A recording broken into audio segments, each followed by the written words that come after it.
Hello and welcome back to the one and only Lore Lockdown. So the new 2026 Mortal Kombat movie finally came out, and to nobody's surprise, we're all still talking about Shao Kahn's hammer kills and Kitana's final blow. And we're not going to deny it, those were amazing moments, even I was low-key impressed, but there's just one thing that's bothering me. Why is nobody talking about Quan Chi? He's one of the most important villains to survive the chaos of that movie, and the scariest part of all of it is the fact that he's a freaking necromancer. The pale, red-eyed sorcerer brings people back from the dead like it's a side hustle, and even in the movie, Earthrealm's people have actually locked him up, not just because he is extremely dangerous, but also because he may be useful to them if they need to bring back fallen champions. All of this kind of got us thinking, who even is Quan Chi? And I don't mean story-wise, of course, I mean biologically. How does he practice necromancy? And more importantly, can he actually be killed for good? Now, Mortal Kombat doesn't explain Quan Chi's body like a science textbook, so for this video, we're combining confirmed lore with grounded fan theory speculation. Get ready, because here are 11 insane physiological facts and dark body theories about Mortal Kombat's most dangerous sorcerer.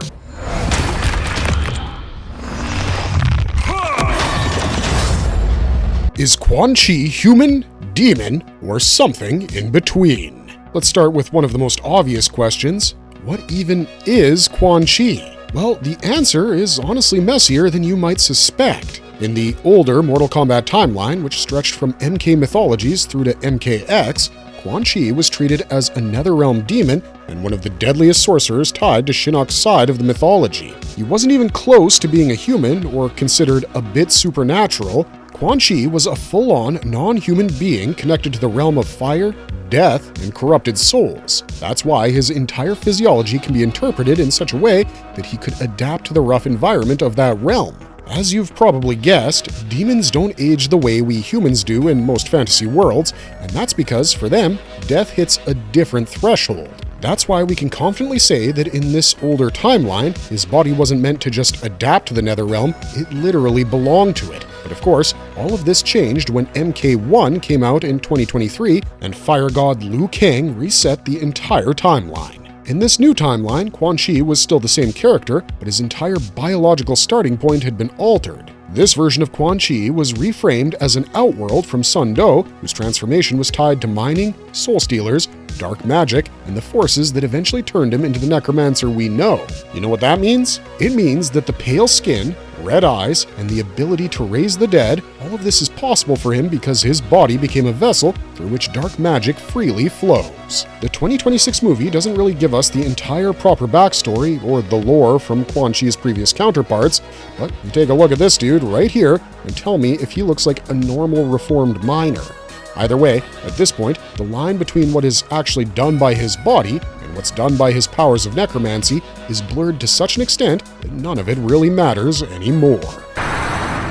You are strong, Scorpion, but not immortal. Why is his skin completely white? The iconic white skin is one of many things that make Quan Chi stand out in a roster full of standout characters, and it's not just makeup or even a stylistic choice. In the New Era lore, his white skin is actually the result of a soul-related accident, and MK1 shows us exactly how and when it happened, and it's pretty unsettling. According to Quan Chi's new lore, he was working around soul stealers, which were devices made specifically to trap and extract souls, and while he was doing that, one of them was destroyed. The soul trapped inside escaped and made direct contact with him. At first, it felt like the thing was momentary, but soon everyone realized that the white skin was permanent. Now, we all know that biologically, skin color comes from something called melanin, and physical trauma can damage those cells temporarily, but what hit Quan Chi wasn't physical at all. It was actually metaphysical. The game frames his white skin as a permanent supernatural consequence of soul exposure, not just a normal pigmentation loss. So, when the escaped soul came into contact with his body, it didn't just touch him. Instead, it left a supernatural mark that changed Quan Chi forever. The white skin isn't aesthetic, it's literally a warning label that's been printed on his body saying, unless you want to turn out like me, stay out of my way. And the thing is, in the 2026 film, Damon Harriman wears it exactly like that. He delivers the role perfectly, as he makes it clear that Quan Chi isn't menacing by choice, he's menacing because of the high prices he's had to pay for his power. My demons couldn't. Die, you wretched vermin! How might necromancy actually work on a biological level? Once a person passes away, it's easy to understand what happens. Their heart stops, their brain shuts down, and their cells begin to break down. Resuscitation works only if you act fast, but after a certain point, the soul is just gone. So how is Quan Chi able to bring back people who have died long ago? Well, this is where we enter fan theory territory, because Mortal Kombat confirms the necromancy, but it doesn't give us a medical manual for how it exactly works. One strong theory regarding his power is that instead of repairing life in a normal biological sense, Quan Chi overrides death with soul magic. Usually, people need different compounds to survive, but the people Quan Chi brings back may need just one thing to truly function: stolen soul force. The physical bodies of these people are mere shells, but the things running them are metaphysical. That's why his undead warriors feel less like fully living people and more like corrupted extensions of his will. These warriors aren't really alive in the traditional sense. Instead, they're raised, controlled, and twisted through soul power. MKX was actually able to show this entire process perfectly. When Liu Kang, Kitana, and Jax were turned into revenants, they had bodies and personalities that were recognizable, but the spiritual source behind them was completely corrupted. Even the 2026 film reflects heavily on this because Earthrealm's heroes have Quan Chi captured at the end, and his necromancy may become the key to reversing certain deaths or bringing back certain fallen fighters. Necromancy seems to be much more than just dark magic in the MK universe, and Quan Chi might be one of the only people who truly understands it and knows how to control it. Why can he summon and control skeletal structures? Do you want to know something interesting about Quan Chi? He's not just a necromancer. He possesses the ability to quite literally use skeletal structures, skulls, bones, and bone-based attacks in combat. In the MK games, he can also use these bones and skeletal effects to create horrifying mid-fight attacks. But this does raise a question. Where's he getting so many bones from? Not all of them can be summoned right from the ground underneath him, and to answer that, we actually have two very strong theories. The first is that these skulls are actually summoned from the Netherrealm, because the Netherrealm is essentially a hellish realm full of death, demons, and corrupted souls. The remains of countless dead are associated with that realm, so maybe Quan Chi can use his magic to summon those bones wherever he wishes. The second theory is a little more far-fetched, but hey, anything's possible in the MK universe. This theory suggests that Quan Chi actually uses his soul energy to create these skulls and bones as magical constructs. Like, imagine he summons a person, but instead of completing the ritual, he stops midway while creating the bones, and then uses those very bones as lethal weapons. This could also very well mean that he summoned the same kind of skeletal matter over and over again, but instead of giving it life, he chose to just throw those bones at enemies. And if you ask us, if we had those powers, we'd be petty like that too. Oh, and some of his bone-themed and skeletal abilities in the games are also tied to healing or buffs, and this theory does help with that fact, because what if he just uses the soul energy meant for the summoned body on himself? Quan Chi is definitely someone we wouldn't mess with, because we really don't want our bones getting flung all over the place. What's the difference between his necromancy and Shang Tsung's soul magic? Shang Tsung and Quan Chi both use magic and both have the power to manipulate souls. It's kind of their thing. But the way their powers work is actually quite different. Shang Tsung is someone you would call a soul consumer. His entire mythology focuses on the concept of consumption because he steals souls from others and then consumes those souls to stay young and powerful, almost like a parasite. If he doesn't feed regularly or his source gets cut off, then the effects of his age and weakness become visible on his face and body. Therefore, it's clear that souls are kind of like food for him. On the other hand, Quan Chi is better understood as a soul channeler. He doesn't always need to stay in possession of a soul, nor does he really need to consume the soul to stay healthy and young in the same way Shang Tsung does. Souls are more like tools for him rather than straight-up food for sustenance. That's why Shang Tsung is usually written as a sorcerer who feeds on souls, while Quan Chi is usually written as a sorcerer who manipulates death, corpses, revenants, and necromantic power. Honestly, Shang Tsung's skill sounds scarier, but Quan Chi sounds more dangerous in a different way because he doesn't just take souls, he weaponizes what happens after death. We live to obey his commands. Kill them. How does his body store and channel soul energy without burning out? When we talk about Quan Chi's ability to store and channel soul energy, we like to think of it like electricity. Now, hear us out. A normal wire can only handle a limited amount of current passing through it before it starts to melt off. But if you make the wire specifically to withstand high voltage, it can carry a huge amount of load without being damaged. And Quan Chi is exactly that. Normal bodies can withstand a limited amount of energy, or else our muscles start getting fatigued, our brains get overloaded and shut down, etc. But Quan Chi can control undead warriors, open portals, and channel soul energy without always showing the kind of exhaustion a normal person would. Now, the games never tell us that his cells literally store soul energy, so this is just a theory, but it makes sense to imagine his body as a living conduit for this kind of energy. His cells don't resist soul energy like others. Instead, they may act somewhat like conduits so that they can carry massive amounts of soul energy without burning Quan Chi out instantly. And the best part is that not only could these cells let the soul energy pass through him, he might also use them to hold that energy long enough to discharge it later. That skeletal boost and bone magic side of his moveset, which can be associated with healing, buffs, or dark energy control depending on the game, shows that soul energy doesn't just pass around him. Instead, he knows how to redirect it whenever he feels the need. If Quan Chi keeps on using his powers, he will keep on using and redirecting soul energy, essentially making him a terrifying powerhouse of necromantic control.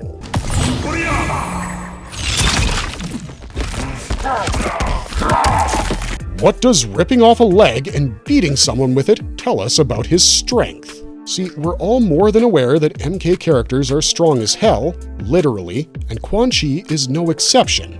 This dude has the strength to tear off limbs and perform finishers without putting in any effort whatsoever. But let's talk about what ripping off a leg really requires. The femur is the strongest bone in the body, and the hip joint is so tightly secured that even animals have a tough time separating them. So, how does Quan Chi do it so brutally? The answer, again, is likely soul energy and Mortal Kombat's over-the-top fatality logic. We know Quan Chi is a lean guy who's not really the definition of jacked, so he uses what he knows best. When Quan Chi uses his muscles to perform an action, he may be imbuing his body with excess soul energy, which causes his muscles to act with far more strength than his frame would suggest. That's why he's able to generate so much energy and force, something that should be impossible for a person of his size and stature. He's using necromantic energy and magical strength. Quan Chi is not naturally strong the same way a brute like Goro or Shao Kahn is, but it would be wrong if we didn't say that he's magically strong. And let's be honest, that's way scarier. You see, natural strength has physical limits. Nobody can really cross it, even if we talk about adrenaline rushes and the like, but magic breaks normal boundaries in Mortal Kombat. His limit isn't officially defined, but his powers definitely let him punch far above what his lean body would suggest. Why doesn't he age, and why doesn't death stick? Quan Chi is one of the many characters who's been defeated, killed, and removed from the board across different parts of the MK lore. Scorpion decapitates him in MKX, he gets beaten across multiple story arcs, and yet after every death, after every reboot, Quan Chi is always there, striving to go against anyone who stands in his way. Both questions here, why doesn't he age and why does he never stay truly gone, have a similar answer, and that's that his body and story don't follow the same mortal rules others have to follow. Let's break it down into two parts. One for aging and one for death. Normal human cells can only divide up to a certain limit before they stop, and once they stop replicating, they die. Simple. Quan Chi's body, though, isn't a normal human body in most versions of the lore. In the original timeline, he's a Netherrealm demon. In the new era, he becomes transformed by dark magic and soul stealer forces. So if we look at it through a fan theory biological lens, his body may be sustained by necromantic energy rather than just normal biochemistry. There may be no normal expiry date, just continuous preservation sustained by dark magic rather than ordinary human aging. But if we're talking about the death question, then the Netherrealm and Mortal Kombat's reboot-heavy mythology play a big part in it. You see, the franchise has a very different meaning for death. Souls can be corrupted, revenants can rise, timelines can reset, and dead warriors can return under the right circumstances. This is exactly why we think the 2026 movie's ending was so smart, because Earthrealm's heroes capture Quan Chi instead of just treating him like another body to drop, because they know he might be more useful alive, and his necromancy could become important later. Now, if you make sure he stays captured, that's a win in our books. Who would have thought that the most powerful necromancer in the world is more useful when he's breathing? How does his body survive in the Netherrealm's hellish environment? If you weren't already aware, the Netherrealm is literally a realm full of fire, death, demons, unstable terrain, and way too much soul energy. In fact, the amount of dark energy there is so intense that it can corrupt, twist, or destroy beings that aren't strong enough to withstand it. Mortal Kombat doesn't give us a full scientific atmosphere report, so we can't say for sure that normal humans would die in minutes from oxygen loss or toxic air, but the point still stands. The Netherrealm isn't built for ordinary life, but Quan Chi is a different breed, literally. He doesn't just live and survive in the Netherrealm, he belongs to it in the older timeline, and in the new era, his powers are still deeply tied to death and necromancy. Maybe his body doesn't need the same survival conditions that normal humans do. Maybe after becoming a necromancer sorcerer, his body depends more on soul energy than ordinary breathing, food, or rest. He also appears to be pretty heat resistant, like I don't think we've ever seen him sweating. That might be because his body is either demonic by nature or magically altered enough to survive what would destroy a normal person. Now, you might be thinking that breathing air and resisting heat are all physical things, but what does he do about the corruption issue? And honestly, great question. The ambient darkness present in the Netherrealm is exactly the kind of energy Quan Chi understands. Like, seriously, the same energy that could corrupt others is something he knows how to command. Quan Chi isn't just a visitor to the Netherrealm, he's a sorcerer who's evolved or been transformed so much that the lethal realm is more like home for him. Can he feel pain, or does his nervous system work differently? Scorpion's spear through the chest, Raiden's lightning arcing across his body, literal decapitation in MKX. Quan Chi has gone through all of this, and yet, across timelines and stories, he keeps finding ways to matter again. So, people like you and me have always wondered if Quan Chi even feels pain. Well, there are quite a few working theories, and all of them kind of make sense. In the normal biology of a person, pain receptors are a warning system letting the body know that something's wrong.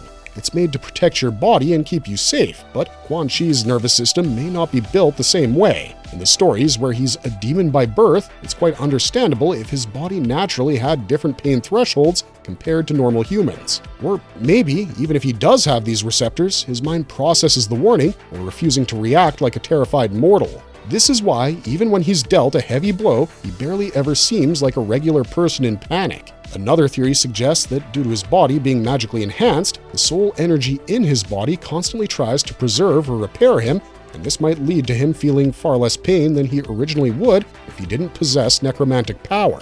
Either way, if you've seen the 2026 movie, you'll realize that Quan Chi isn't written like a man begging for survival. He goes quiet, calculates, and starts planning his next move. His body isn't made for normal self-preservation because his whole identity is built around death, return, and control. What his body is truly made for is to survive anything and everything thrown at him. What does shapeshifting do to his body? One of Quan Chi's more special powers, which we've deliberately not talked about, is his ability to change, disguise, or manipulate appearances, and that's because we wanted to save this fact for the very end. Shapeshifting sounds pretty easy until you realize what it really takes to do it properly. Quan Chi has long been associated with deception, disguise, sorcery, and shape-changing style magic across the Mortal Kombat lore, but the exact mechanics can vary depending on the continuity. If we look at it biologically, the idea is terrifying. For a sorcerer like Quan Chi to convincingly change his appearance, his bones, muscles, skin, facial structure, and even vocal delivery would have to be altered or masked with magic. In a normal body, this would require excruciating pain to attempt, if not outright death, but Quan Chi can make deception look effortless. This is because Quan Chi's body and magic aren't fixed like the rest of us. Ever since the beginning, Quan Chi has been defined by adaptation, manipulation, and dark transformation, which means his body may behave less like a normal organism and more like a vessel for whatever form his sorcery needs. You could also say that his body behaves more like a flexible magical construct when he decides to deceive someone, and you would be correct. Quan Chi isn't just a demon or a necromantic sorcerer, he's the prime example of adaptation, evolution, and survivability. And there you have it. We explored 11 physiological questions and dark body theories around Quan Chi that prove he's not just a sorcerer with cool powers, but a walking, talking, soul-bending nightmare. Starting with the bone-white skin caused by soul trauma to him changing his appearance through dark sorcery, we've discussed it all, and I gotta say, Quan Chi might just be one of the most interesting and terrifying characters in the entire Mortal Kombat universe. We honestly love the fact that the 2026 film decided to keep him alive, because this means we'll get to see a hell of a lot more of this character, and hopefully, we'll be able to learn a lot more about him as well. If you enjoyed this video, don't forget to hit the like button, smash that subscribe button, and comment down below which fact or theory made you truly realize how big a threat Quan Chi is. Until we meet in our next video, this is Lore Lockdown, signing off.